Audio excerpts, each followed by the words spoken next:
ഒരു വ്യവസായത്തെ രക്ഷിക്കാൻ കോടതിക്ക് കഴിഞ്ഞില്ല. പക്ഷേ ഒരു 23 വയസ്സുകാരന് കഴിഞ്ഞു. 2006 സംഗീത വ്യവസായം വലിയ പ്രതിസന്ധിയിലായിരുന്നു. നിങ്ങൾക്ക് സൗജന്യമായ ഒരു പാട്ട് ഡൗൺലോഡ് ചെയ്യാൻ അവസരമുണ്ടെങ്കിൽ അതിനെ പണം കൊടുത്ത് വാങ്ങുമോ? അന്നത്തെ കാലത്തെ ഭൂരിഭാഗം ആളുകളുടെ ഉത്തരം ഇല്ല എന്നായിരുന്നു. നാപ്സ്റ്റർ, ലൈംവെയർ പോലുള്ള പ്ലാറ്റ്ഫോമുകൾ വഴി കോടിക്കണക്കിന് ആളുകൾ സൗജന്യമായി പാട്ടുകൾ ഡൗൺലോഡ് ചെയ്യുകയായിരുന്നു. വെറും 5 വർഷത്തിനുള്ളിൽ CD വിൽപ്പന പകുതിയായി കുറഞ്ഞു. മ്യൂസിക് കമ്പനികൾ എന്ത് ചെയ്തു? അവർ സ്വന്തം ഉപഭോക്താക്കൾക്കെതിരെ കേസ് കൊടുത്തു. പക്ഷേ ഒന്നും മാറിയില്ല.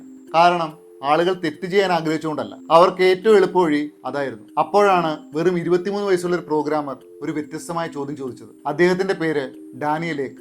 പൈറസി നിർത്തണമെന്ന സന്ദേശവുമായി കോടിക്കണക്കിന് രൂപ ചെലവഴിച്ചു. അദ്ദേഹം ചോദിച്ചു, ആളുകളെ ശിക്ഷിക്കുന്നതിന് പകരം നിയമപരമായ സംഗീതം കേൾക്കുന്നത് അതിലും എളുപ്പവും ചിലവ് കുറഞ്ഞതുമാക്കിയാൽ എന്ത് സംഭവിക്കും? അതായിരുന്നു അദ്ദേഹത്തിന്റെ വലിയ ആശയം. ആ ആശയം മ്യൂസിക് കമ്പനികളെ ബോധ്യപ്പെടുത്താൻ അദ്ദേഹത്തിന് ഏകദേശം 2 വർഷത്തോളം വേണ്ടി വന്നു. ഒടുവിൽ അവർ സമ്മതിച്ചു. 2008 മാസം വെറും $10 നിരക്കിൽ അദ്ദേഹം സ്പോട്ടിഫൈ ആരംഭിച്ചു. ആരംഭത്തിൽ പലരും അതിനെ പരിഹസിച്ചു. ഇതൊരിക്കലും വിജയിക്കില്ല, ഓരോ പാട്ടിനും റോയൽറ്റി കൊടുത്ത് എങ്ങനെ ലാഭം ഉണ്ടാക്കും, ഇതൊരു ചാരിറ്റി മോഡലാണ്, ഇങ്ങനെ പല വിമർശനങ്ങളും ഉയർന്നു. പക്ഷേ ഡാനിയലേക്ക് അതൊന്നും ശ്രദ്ധിച്ചില്ല. അദ്ദേഹം നോക്കിയത് ഒരു കണക്ക് മാത്രം: എത്ര പേർ സ്ഥിരമായി സ്പോട്ടിഫൈ ഉപയോഗിക്കുന്നു. ഏകദേശം 3 വർഷത്തിനുള്ളിൽ 1 കോടി കസ്റ്റമേഴ്സ്, ഏകദേശം 7 വർഷത്തിനുള്ളിൽ 6 കോടി. ഉപഭോക്താക്കളുടെ എണ്ണം കൂടിയപ്പോൾ കലാകാരന്മാരുടെ വരുമാനവും വർദ്ധിച്ചു. 2014 പ്രശസ്ത ഗായിക ടൈലർ സ്വിഫ്റ്റ് കുറഞ്ഞ റോയൽറ്റിയെ വിമർശിച്ച് തന്റെ ഗാനങ്ങളെല്ലാം സ്പോട്ടിഫൈയിൽ നിന്ന് പിൻവലിച്ചു. എന്നാൽ കുറച്ചു വർഷങ്ങൾക്ക് ശേഷം സംഗീത ലോകത്തിന്റെ ഭാവി സ്ട്രീമിംഗ് ആണെന്ന് വ്യക്തമായപ്പോൾ അവർ സ്പോട്ടിഫൈയിലേക്ക് തിരിച്ചു വന്നു. ഇന്ന് 180-ലധികം രാജ്യങ്ങളിൽ സ്പോട്ടിഫൈ ഉപയോഗിക്കുന്നു. 750 ദശലക്ഷത്തിലധികം